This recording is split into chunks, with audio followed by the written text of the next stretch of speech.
Hello guys, welcome back to BTS classes. आपके सपनों का आगाज बीटीएस क्लासेस के साथ मैं महनाज नूरी आज आपके लिए लेकर आई हूँ बेहद इंपॉर्टेंट टॉपिक, जो सिर्फ आपके आरओ में ही नहीं बल्कि आपके यूपी पेट जो आपका भी हाल ही फिलहाल में एग्जाम होने वाला है उसके लिए भी बेहद इंपॉर्टेंट टॉपिक है। यानी आपका हिंदी सब्जेक्ट जिस जिस भी एग्जाम में आता है वहां पर पर्यायवाची शब्द पूछे ही जाते हैं। तो आज मतलब बेहतर होगा कि आप इस टॉपिक को बहुत अच्छे से समझने की कोशिश करें। तो देखते हैं, हमारा आज का टॉपिक पर्यायवाची शब्द है और बिल्कुल इस तरीके से आपको पढ़ाने की कोशिश की जाएगी कि आप भूल ना पाए। पर्यायवाची शब्द कहा जाता है कि इनको रटना ही पड़ता है। रटकर जितना मतलब बार बार इनको पढ़ने से हमें क्या हो जाते हैं, ये शब्द रिवाइज हो जाते हैं। तो चलिए थोड़ी सी कोशिश करते हैं, शायद आपको कुछ समझाने से और आपको इन शब्दों को याद करने की जरूरत कम पड़े, यानी समझकर इन शब्दों को ज्यादा से ज्यादा बेहतर ढंग से आप याद कर पाए। तो चलिए शुरू करते हैं आज आपकी क्लास। और आज देखिए, हमारा पहला जो पॉइंट है वो रहने वाला है कि पर्यायवाची क्या है। पर्यायवाची क्या है, तो जैसा कि मैंने आपसे कहा था कि किसी भी शब्द को जानने के लिए उसका क्या होना चाहिए, उसका अर्थ अच्छे से पता होना चाहिए कि शब्द का अर्थ क्या है। किसी शब्द के अर्थ को जितने से अच्छे से हम समझ लेंगे, उस टॉपिक को समझने में उतना ही आसानी हो जाती है। तो सबसे पहले हम देखते हैं कि पर्यायवाची पर्यायवाची का अर्थ क्या होता है, पर्यायवाची का मतलब क्या है। पर्यायवाची यानी इसके जैसा। क्या होता है? इसके जैसा। तो ये क्या हो गया? पर्यायवाची। अब इसी को कहा जाता है समानार्थी। समानार्थी का अर्थ क्या होता है? समानार्थी को कहते हैं समान अर्थ रखने वाला। क्या होता है? समान अर्थ रखने वाला। यानी वे शब्द जो समान अर्थ रखते हैं वो क्या कहलाते हैं? समानार्थी कहलाते हैं। और यही हमारा क्या हो गया? पर्यायवाची। तो देखते हैं क्या है। जब हम बात करते हैं किसी एक शब्द की, तो वही शब्द एक भाषा में अलग उसका अर्थ देता। अब मतलब जब हम बात करते हैं किसी एक शब्द के बारे में, तो उस शब्द को किसी दूसरी भाषा में, किसी दूसरी बोली में अन्य अर्थ से जाना जाता है। तो हिंदी भाषा में हमें पर्यायवाची शब्दों को पढ़ना, जानना, याद करना इसलिए भी आवश्यक हो जाता है, क्योंकि हमारी हिंदी भाषा में क्या है, अनेक बोलियां मतलब बोली हमारे यहाँ अनेक बोलियां बोली जाती हैं, अनेक भाषाओं के लोग रहते हैं। तो उस शब्द का अर्थ मतलब हमें पता हो, क्योंकि वही शब्द जो है अन्य बोलियों में, अन्य भाषाओं में अलग अलग तरह से बोला जाता है, जबकि उस अर्थ को हम पहचानने के लिए किन शब्दों का यूज कर लेते हैं? पर्यायवाची शब्दों का। तो इसीलिए हमको क्या करना है, पर्यायवाची शब्दों को बहुत ही बेहतर ढंग से याद करना है और उनको अच्छे से पढ़ना है, ताकि हम जो हमारी हमारी हिंदी भाषा में कहते नहीं तत्सम तद्भव शब्द और हमारे देशज विदेशज, ये भी शब्द शामिल हैं। तो इन सब मतलब सब शब्दों का अर्थ जानने के लिए हमें पर्यायवाची शब्दों को याद करने की आवश्यकता पड़ती है। तो चलिए हम देखते हैं, हमारा जो पहला टॉपिक है, यानी जो हमारा पहला शब्द है वो क्या है। हमारा पहला शब्द देखिए क्या है? पानी। पानी। अब पानी हिंदी में इसको क्या कहते हैं? जल। और देखिए क्या कहते हैं? पानी। पानी को ही क्या कहा जाता है? नीर। तो मतलब शब्द एक ही है, लेकिन इसको शब्द के अलग अलग रूप हैं, यानी इसको अलग अलग तरह से अलग अलग बोलियों भाषाओं में अलग अलग तरह से बोला जाता है, लेकिन इसका अर्थ क्या रहता है? समान रहता है, यानी समान अर्थ रखने वाले। यहाँ पर हमारे देशज शब्द शामिल हो गए हैं, विदेशज शब्द शामिल हो गए, तत्सम तद्भव शब्द शामिल हो गए हैं। तो ये सारे शब्दों को मिलकर हमने क्या बना दिया? मतलब पर्यायवाची शब्द। अब देखिए इसके जो पानी के पर्यायवाची हैं वो क्या है? अम्बु, जल, नीर, वारी, तोय, अप, पाथ, अम्ब, आब, उदक, जीवन, कलिल। ये सारे कैसे हैं? पर्यायवाची शब्द। और ये याद कब होंगे? जब हम इनको बार बार रिवाइज करेंगे। और आप जानते हैं ये शब्द कुछ टफ भी रहते हैं। कठिन क्यों होते हैं? क्योंकि यहाँ पर तत्सम शब्द भी आ जाते हैं हमारे। तो इनको याद करने का क्या तरीका है? क्या हम इनको रटकर सिर्फ याद करें? बिल्कुल नहीं, क्योंकि अगर हम रटकर याद करेंगे तो हम क्या करेंगे? भूल जाते हैं। लेकिन वही चीज अगर हम जब भी हमारे पास कोई खाली टाइम हो, हम फ्री टाइम में बैठे हुए, तो हम क्या करते हैं?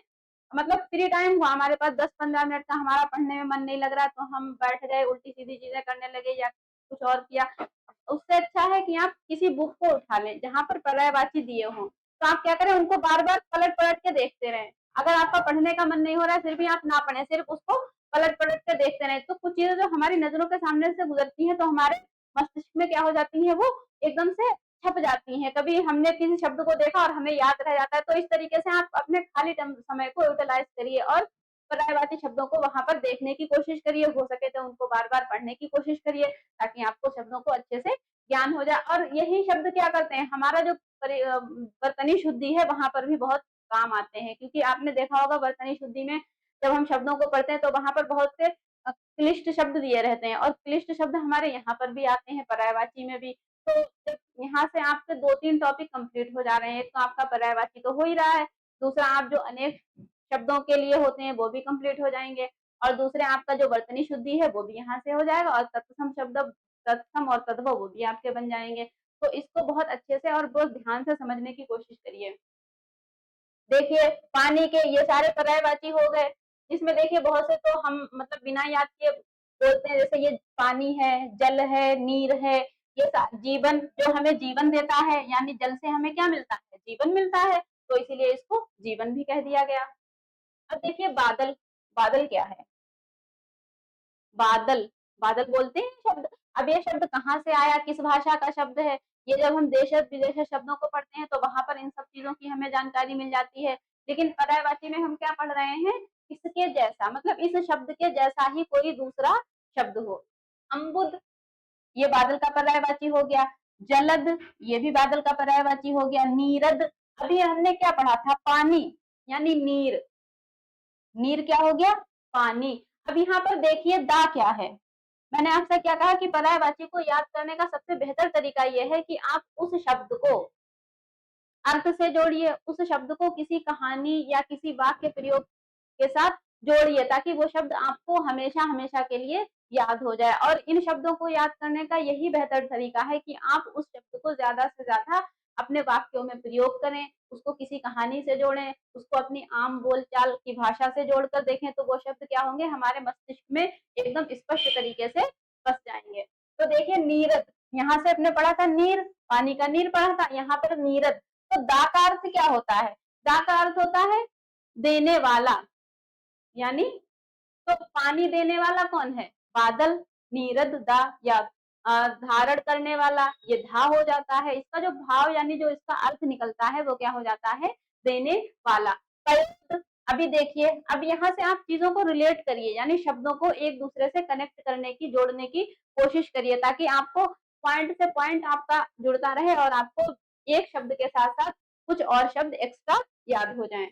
देखिए पयोद, अभी यहाँ पर हमने क्या पढ़ा था, तो ये देखिए पयोद हो गया, दा, दा शब्द आ गया, यहाँ पर दा वर्ण आपका आ गया। वारिद, ये देखिए अभी पानी के लिए हमने क्या पढ़ा था, वारी, और दा यानी देने वाला, वारिद, तो पानी कौन देता है, बादल, वारिद। तो अभी देखिए ये पानी का हमने क्या पढ़ा था, तोय, तो ये बादल का क्या हो गया, तोय। अब देखिए अम्बुधर, अम्बुधर, हमने अभी पानी का क्या पढ़ा था, अम्बु, सबसे पहला ही हमारा शब्द था अम्बु। अब इस शब्द को आप बादल के पर्यायवाची शब्दों के साथ जोड़िए, अम्बुधर, धर यानी देने वाला या धारण करने वाला। देखिए धरा, धराधर, धरा, वसुंधरा, पृथ्वी, ये सारे शब्द यहाँ से आपको मिलेंगे। जलधर, जलधर, जल पानी का हुआ पर्यायवाची, इसमें हमने क्या धर ऐड कर दिया, तो हमारा जलधर बादल का पर्यायवाची बन गया।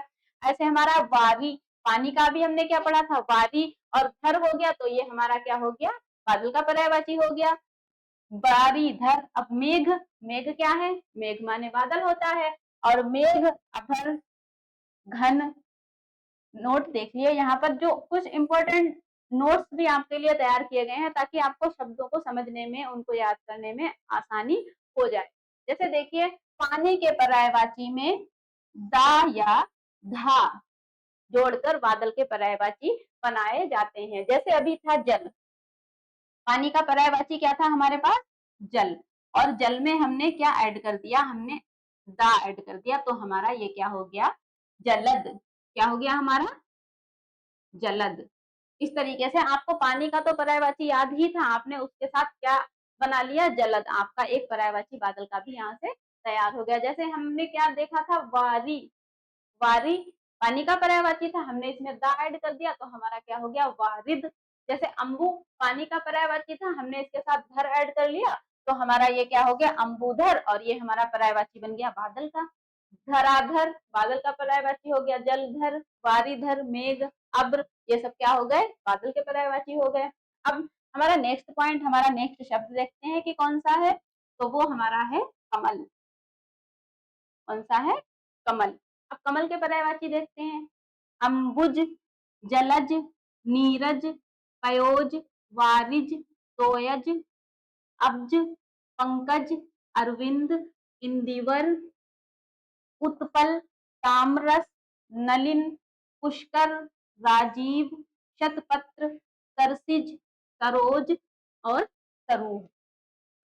अब इनको ऐड करिए, इन्हीं से जोड़िए इन शब्दों को, आपको पर्यायवाची बहुत अच्छे से इसके भी क्लियर हो जाएंगे कमल के। जैसे देखिए अंबुज, अंबुज, अंबु, अंबु पानी का, अंबुद बादल का, देने वाला, अंबुज जा, यहाँ पर हमने क्या ऐड कर दिया, जा, यानी पानी के पर्यायवाची में जा जोड़कर कमल के पर्यायवाची बनाए जाते हैं। जैसे जा का क्या होता है, में जन्म लेने वाला, या में उत्पन्न, से उत्पन्न, कौन सा है, अंबुज, कमल से उत्पन्न होने वाला, अंबुज, यानी कमल कहाँ खिलता है, अंबुज क्या पढ़ा था, पानी का, तो से उत्पन्न होने वाला, तो क्या हो गया, अंबुज यानी कमल। अब देखिए जलज, जल पानी का पढ़ा था पर्यायवाची, और इसमें हमने क्या ऐड कर दिया, जा, यानी पानी के पर्यायवाची में हमने जा ऐड करके किसका पर्यायवाची बना दिया, कमल का। जलज, जल में जा, जन्म लेने वाला, तो क्या हो गया, जलज हो गया। अब देखिए नीरज, क्या हो गया, नीरज, नीर पढ़ा था पानी का, इसमें हमने जा ऐड कर दिया, तो ये हमारा किसका पर्यायवाची बन गया, कमल का। और यहीं पर हमने पढ़ा था बादल का पर्यायवाची। तो सारी चीजें आपको रिलेट हो रही हैं, मतलब ज्यादा क्या क्या कर रहे हैं कि ज्यादा रटना ना पड़े शब्दों को, आपको समझने से सारे शब्द क्लियर हो जाएं। और जब शब्दों का अर्थ पता होता है तो हमें चाहे वो पर्यायवाची शब्द हो, चाहे हमारे वर्तनी शुद्धि के हो, चाहे हमारे वो विलोम शब्द हो, तत्सम तद्भव, वो सारे शब्द हमारे क्या हो जाते हैं, बहुत अच्छे से क्लियर हो जाते हैं, उनको समझने में आसानी हो जाती है। एक है हमारा पयोज। अब देखिए पयो पानी का पढ़ा था, प्रयोग किसका पढ़ा था, पानी का, और ये हमारा, अब हमने यहाँ पर जा ऐड कर दिया, तो हमारा ये कौन सा शब्द बन गया, कमल का। अब देखिए वारिज, बारी भी हमने पढ़ा था अभी, और इसमें हमने जा ऐड कर दिया, तो हमारा क्या बन गया, ये कमल का पर्यायवाची बन गया। अब नेक्स्ट है तोय, तोय पढ़ा था पानी का, अब हमने इसमें जा ऐड किया, तो ये हमारा क्या हो गया, तोयज, यानी कमल का पर्यायवाची हो गया। अब देखिए, अब तोयद में क्या हमने बनाया था, दा ऐड किया था, तो इसको हमने क्या बनाया था, बादल। ये सारी चीजें होंगी, यानी पानी से बना बादल, बादल, बादल पानी बरसाया उसने, फिर हमारा क्या बन गया, कमल का फूल निकला वहां से, तो ये सारे शब्द एक दूसरे से क्या हो गए, रिलेट कर गए। अब देखिए पंकज, अब्ज, अब्र पढ़ा था अभी हमने, पंकज हो गया, अरविंद हो गया, इंदिवर, इंदिवर है, इंदिवर समझते हैं आप कौन सा होता है, इंदिवर। अगर आप चाहें तो इसे इंद्र देवता से भी जोड़कर देख सकते हैं, ये हमारा इंदिवर हो जाएगा। उत्पल, ताम्ररस, नलिन, पुष्कर, पुष्प पढ़ते हैं आप लोग, पुष्प यानी फूल, तो यहाँ पर हमने कर लगा दिया, तो ये हमारा कमल हो गया, पुष्कर। इसी तरह राजीव हो गया, शतपत्र हो गया, सरसिज, सरोज, सरूह, ये सारे हमारे किसके पर्यायवाची हो गए, कमल के। यानी शब्दों को आप किसी कहानी के साथ, या किसी दूसरे शब्द के साथ, या किसी दूसरे वाक्य के साथ जोड़कर समझिए। अब हमारा जो नेक्स्ट शब्द है वो क्या है हमारा, वो है हमारे पास समुद्र। समुद्र नहीं, ये समुद्र, समुद्र है। तो इसमें देखिए इसके पर्यायवाची क्या है, अम्बुध, जलधि, नीरधि, पयोधि, वारिधि, तोयधि, क्षीरनिधि, जलनिधि, पयोनिधि, रत्नाकार, वरुणालय, मकरालय, नदीश, सागर और सिंधु, ये हमारे किसके पर्यायवाची हो गए, समुद्र के।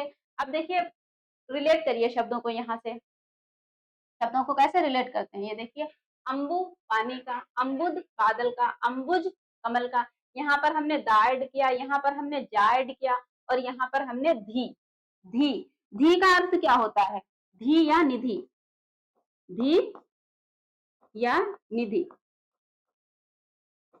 इसका अर्थ होता है भंडार। क्या होता है, भंडार। भंडार या खजाना। अब देखिए, अंबु, अंबु यानी पानी, और धी माने भंडार। किसका भंडार? पानी का भंडार। और पानी का भंडार कहाँ होगा? समुद्र में, तो ये समुद्र हो गया। जलधि, धी, धी का क्या बताया था अभी? भंडार या खजाना। पानी का खजाना कहाँ है? जलधि, वो भी आपका समुद्र हो गया। नीरधि, ये भी आपका समुद्र हो गया। पयोधि, वारिधि, तोयधि, क्षीरनिधि, ये भी आपका क्या हो गया? उसका समुद्र का पर्यायवाची हो गया। अब देखिए, वरुणालय या मकरालय। मकर प्लस आलय, और आलय मतलब आलय का, इसको अगर हम संधि करना चाहें तो भी ये देखिए, मकरालय, मकर प्लस आलय। आलय का मतलब क्या होता है? आलय यानी रहने की जगह। तो मकर माने मछली, तो मछली कहाँ रहती है? जल में रहती है, तो ये मकरालय हो गया, यानी मछली के रहने का घर। अब नदीश, नदीश, नदी प्लस ईश, यानी जो नदी प्लस ईश, यानी नदी प्लस ईश का मतलब क्या हो गया? समुद्र, यानी जो देवताओं के लिए है समुद्र, क्या है? देवताओं के लिए, तो ये हमारा क्या हो गया? नदीश, नदी प्लस ईश, यानी ये भी समुद्र हो गया। सागर, जहां पर बहुत बहुत ज्यादा पानी हो, पानी का भंडार हो, पानी का खजाना हो, तो वो हमारा क्या हो गया? सागर। सिंधु, ये भी हमारा क्या हो गया? समुद्र हो गया, सिंधु नदी बोलते हैं। तो ये हमारा क्या हो गया? जहां पर बहुत ज्यादा पानी हो, तो वो हमारा क्या हो गया? समुद्र। धी, निधि यानी भंडार या खजाना। तो ये सारे शब्दों को आपको समझने में थोड़ा आसानी हो गई होगी, और उम्मीद करती हूँ आपको इन शब्दों को रटने की अब जरूरत नहीं पड़ेगी। अब हम आगे अपने चलते हैं। हमारा नेक्स्ट पॉइंट, हमारा जो नेक्स्ट शब्द है वो कौन सा रहने वाला है? देखिए, हमारा जो अगला शब्द है वो है इंद्र। क्या है? इंद्र। मघवा और मेघराज, वज्रधर, वारजी, बिडोजा, पुरंदर, पुरुहूत, शचीपति, सहस्राक्ष, अमरपति, अमरेश्वर, अमरेंद्र, देवपति, देवेंद्र, देवेश, सुरपति, सुरेंद्र, सुरेश, सुरेश्वर, और भी बहुत सारे शब्द इसके होंगे। अब देखिए, इसको समझने की कोशिश करते हैं कि ये इंद्र शब्द जो है वो किन किन पर्यायवाची शब्दों से जुड़ा हुआ है। देखिए, मेघराज, मेघराज कौन है? मेघराज, जो मेघ का राजा हो वो क्या कहलाएगा? इंद्र। और इंद्र देवता मेघ के राजा है, तो यहाँ से हमारा क्या बन गया? मेघराज। अब देखिए, वज्रधर, वज्रधर यानी जो वज्र को धारण करे हुए है, यानी जिसके पास वज्र है। जैसे जब भी हम लोग किसी फिल्म में या किसी सीरियल वगैरह में जब हम इंद्र देवता को वहां पर दिखाया जाता है, तो क्या दिखाया जाता है कि वो किसी वज्र को, वो वज्र के साथ होते हैं, यानी वज्र धारण किया होता है। तो हमारा ये क्या हो गया? वज्रधर। इसी हिसाब से हो गया वज्री, विजोड़ा, पुरंदर, पुरोहूत। ठीक। शचीपति, शचीपति यानी शची का पति, तो ये शचीपति हो गया। पुरोहूत, शचीपति कौन है? इंद्र देवता की पत्नी, तो ये हमारा यहाँ से क्या हो गया? शचीपति। और इसी तरह से आप देखिए यहाँ पर देव के पर्यायवाची, जो हमारे देव के पर्यायवाची हैं, में पति, पति, इंद्र, ईश और ईश्वर जोड़कर शची के पर्यायवाची में पति जोड़कर क्या कर देते हैं? इनको इंद्र के पर्यायवाची बना दिया जाता है। ठीक है, ये हमारा क्या हो गया? इंद्र, इंद्र के पर्यायवाची हमारे हो गए। अब हम नेक्स्ट देखते हैं, हमारा जो अगला शब्द है वो हमारा क्या है? हमारा नेक्स्ट शब्द ये है गणेश। गणेश शब्द, इसके पर्यायवाची कौन कौन से हैं? हेरंब, एकदंत, वक्रतुंड, विनायक, सिद्धि विनायक, लंबोदर, ये सारे पर्यायवाची इनके हो गए। और इनके पर्यायवाची और भी हो सकते हैं। देखिए, इनको देखते हैं। अब हमारे ये पर्यायवाची शब्द देखिए, कहीं तो कुछ पर्यायवाची शब्द क्या कहाँ कहाँ आपको देखने के मिलते हैं? जो हमारे बहुव्रीहि समास होते हैं वहां पर भी आपको ये सारे शब्द जो है वो वहां पर भी मिल जाते हैं। अब देखिए, एक दंत, एक दंत, एक दंत किसके लिए कहा गया है? एक दंत हमारे गणेश जी हैं, उनके लिए क्या कहा गया है? एक दंत। अब इसको देखिए आप, एक दंत, इसमें संख्या आ रही है एक, तो ये हमारा क्या होगा? ये हमारा द्विगु समास हो जाएगा। वक्रतुंड, विनायक, ये देख लीजिए, हमारा सिद्धि विनायक, सिद्धि विनायक आप लोग जाते हैं तो हमारा ये हो गया सिद्धि विनायक भी किसका हो गया, गणेश का। लंबोदर, लंबा है उदर, यानी लंबा है उदर जिसका, वो कौन हो गया हमारा, गणेश हो गया। अब देखिए इसमें कुछ नोट है ताकि आपको शब्दों को समझने में थोड़ा इजी हो जाए, उसको समझने की कोशिश करते हैं कि पुत्र के पर्यायवाची, जो हमारे पुत्र के पर्यायवाची हैं उसमें उमासुत और पार्वती नंदन और भवानी नंदन, पार्वती सुत आदि, ये सब हमारे किसके पर्यायवाची हो गए, पुत्र के पर्यायवाची हो गए। और इसी में हम क्या कर देते हैं, पुत्र के पर्यायवाची जोड़ देते हैं तो हमारे ये और भी पर्यायवाची इसमें बन जाते हैं। जैसे उमासुत हो गया, पार्वती नंदन, भवानी नंदन, पार्वती सुत, तो ये हमारे किसके पर्यायवाची हो गए, गणेश के पर्यायवाची हो गए। अब देखते हैं हमारा जो नेक्स्ट शब्द है, जो हमारा अगला शब्द है वो क्या है, यह है हमारा झंडा। झंडा, झंडा का देखिए पर्यायवाची क्या है, केतन, केतु, निशान, किसी देश के निशान को समझने के लिए तो बनाया जाता है, पताका, वैजयंती, ये सब हमारे किसके पर्यायवाची हो गए, हमारे झंडे के पर्यायवाची हो गए। तो इन शब्दों को आप एक दो बार रिवाइज कर लीजिए, बार बार इनको देख लीजिए अपने फ्री टाइम में, और ये शब्द पर्यायवाची जो है आपके वो तैयार हो जाएंगे। अब हमारा जो अगला शब्द है उसको देखते हैं। हमारा जो नेक्स्ट शब्द है चंद्रमा, चंद्रमा, और ये आपके जैसे गणेश के पर्यायवाची हैं, इंद्र के पर्यायवाची हैं, और आपके चंद्रमा के पर्यायवाची है, ये आपके लिए इम्पोर्टेंट हो जाते हैं, ये ज्यादातर मोस्टली एग्जाम में आपके पूछे जाते हैं। देखिए मयंक, ये भी हमारा क्या हो गया, चंद्रमा। हिमकर, ये भी हमारा चंद्रमा का पर्यायवाची हो गया। सुधाकर, राकेश, इंदु, शशि, सुधांशु, हिमांशु, ये सारे तो नाम भी रखे जाते हैं और इनके नामों का अर्थ भी आपको पता है। तो ये हमारे सारे क्या हो गए, चंद्रमा के पर्यायवाची हो गए। चांद भी यहाँ पर इसका पर्यायवाची आ जाएगा। अब देखिए आगे चलते हैं, आगे हमारे जितने ही मतलब इसके इतने ही शब्द थे, और कोशिश करेंगे आपको अगले वीडियो में इसके और भी शब्द बताए जाएं, या फिर आप कोई नेक्स्ट टॉपिक जो रह गया है उसको कंप्लीट करा देंगे, उसके बाद देख लेंगे इसके अलावा और भी जो आपके इम्पोर्टेंट क्वेश्चन बनते हैं उनको भी आगे।